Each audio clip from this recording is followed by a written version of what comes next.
A strained calf, my sore lower back.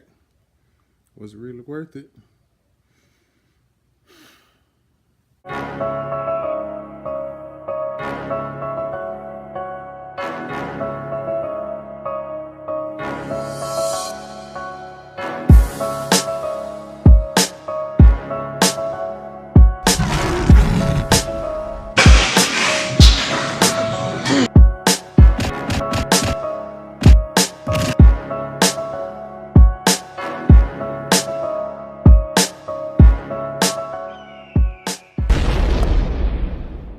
Yesterday, I participated in my very second ever powerlifting meet.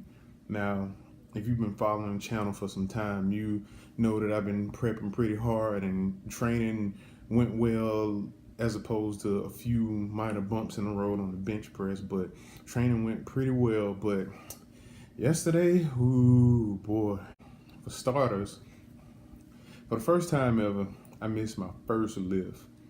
Missed first lift ever. So what happened was, apparently I didn't get below parallel on my first attempt on squats. I think the weight was about 556 and a half. I can't remember what it was in kilograms, but 556 and a half. Missed that lift because I didn't get below parallel. The weight felt light, felt good, but apparently the judges thought otherwise, which really lit a fire under me. So I went up to about 580, 590-ish, somewhere in there. Went up to that, got below parallel, and actually hit the lift. So that got my confidence going. A lot of times what we do is we'll miss a lift, or we don't get to where we want to be at a certain point in time, or we will just, sometimes things just don't go our way and we just allow it to defeat us. But sometimes you have to allow denial to be your motivator. So the fact that they told me that I missed the lift really upset me, and it had me defeated for a second. But I was like, the only way to bounce back from this and to have a good meet and to try to place first, or just to try to hit a PR, was just to, let it make me mad. And that's pretty much what it did. So it pissed me off, to say the least. I'll be honest, I was pretty pissed off about missing the lift, not because I didn't feel like I got low enough, but I really did feel like the judges just was like, we just gonna give them a thumbs down on this. But like I said, you can't let things like that defeat you. So went on to the second lift, hit that lift, and then set another PR on squats. Last time I squatted, in my first meet, I squatted 600 pounds. I think it was 600 even, or 600.7, some foolishness. These powerlifting meets, they have everything in kilograms, and I'm not good with kilograms. But I went from 600 to 611. So I wanted to I wanted to add 100 pounds to each lift so I can make nationals, but I thought that was pretty foolish to try and do so fast. 100-pound jump, that was pretty fast. So the fact that I was able to add 11 pounds to my last PR, I'll take it. Okay, so just baby steps, a little bit at a time, and then I'll make nationals. I got until next June anyway to try to make nationals, so I'm really not in a hurry. But moving on to the bench press, I opened with 314, which felt, that 314 went up so fast, I couldn't believe I had that kind of strength. And bench press is one of those exercises that I've struggled over the years with. Like, I had a rough time with the bench press.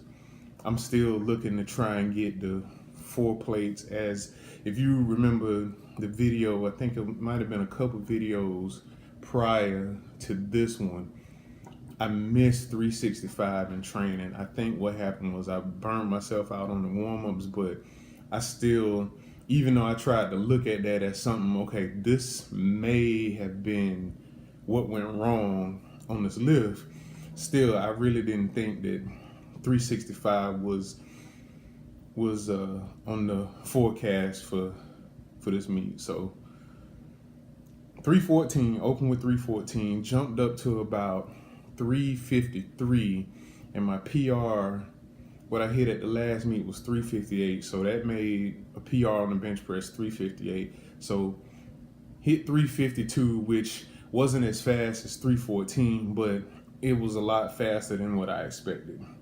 So even you've seen videos where I've hit 350, failed at 350. It was not as fast as that, what you just saw.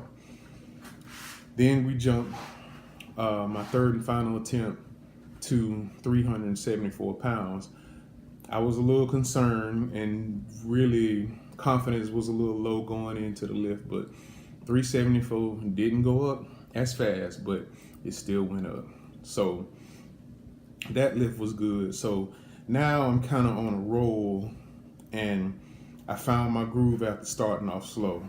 So I caught fire, and I went into my favorite lift of all of them, which is the deadlift. So I opened the meet with 533, 523. Again, because everything is in kilograms, it's hard for me to remember what the exact number is. Like sometimes, like I told you earlier, I opened with 556.5 or something like that on the squat. So excuse me, you have to pardon me, because these numbers, those aren't numbers that you can easily remember because everything in kilograms. But anyway, open with 523 or 533 or something like that.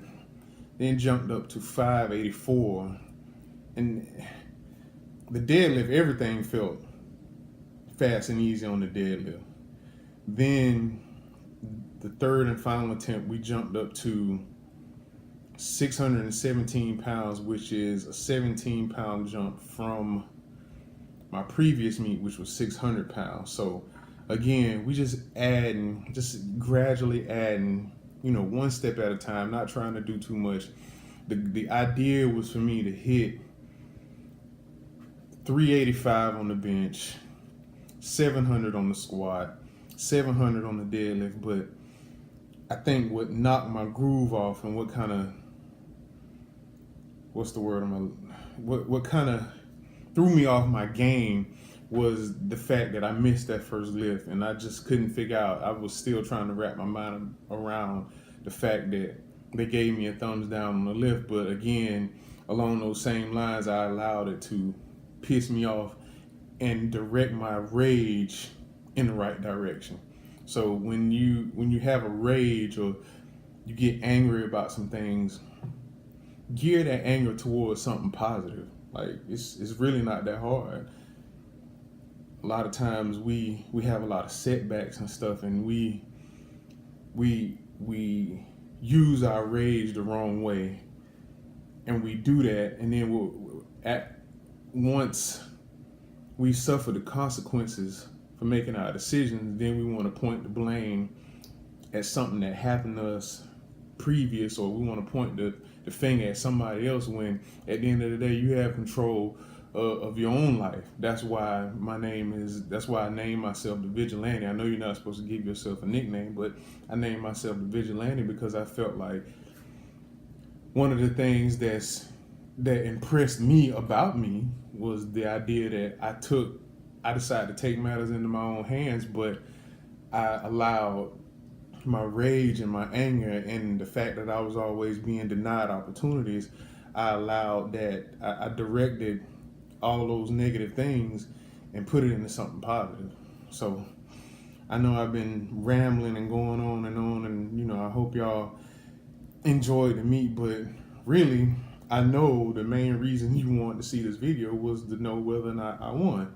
So I'm gonna stop wasting time and just show you. Champion. first place. So, again, another first place finish in the 308 division, classic raw weight class. No, I do not weigh 308 pounds. If you're over the 275 pound weight limit for the 275 pound class, they put you in the 308 pound class. I weighed in at about 286 and a half pounds, which is, I think, looks great on me. You know, not a whole lot of fluff. I'm not ripped to shreds like, you know, some of these underwear models, but I still think I look decent. Anyway, enough talking for me. I'm gonna just try to shine this medal up. Oh, I just want to thank a couple people. I want to thank my boy Dale at South Carolina Barbell, Nick Coleman, Carl Tillman, all the South Carolina Barbell family. I appreciate y'all being there to support Dale. I know your back probably hurting worse than mine with all the rapping and all the prepping and stuff you had to do with myself and Uncle Carl and Nick. But definitely got to thank my beautiful wife for being there, sticking through that meet. It wasn't as long as the last one. Thank you so much, sweetie, but I still thank you for being there and getting a lot of good footage. And thank my little brother Larry too, man. I appreciate you making that drive to come check it out. So don't forget to like, subscribe, reshare this video, and remember, be elite for your meet. Whatever you have to do, be elite.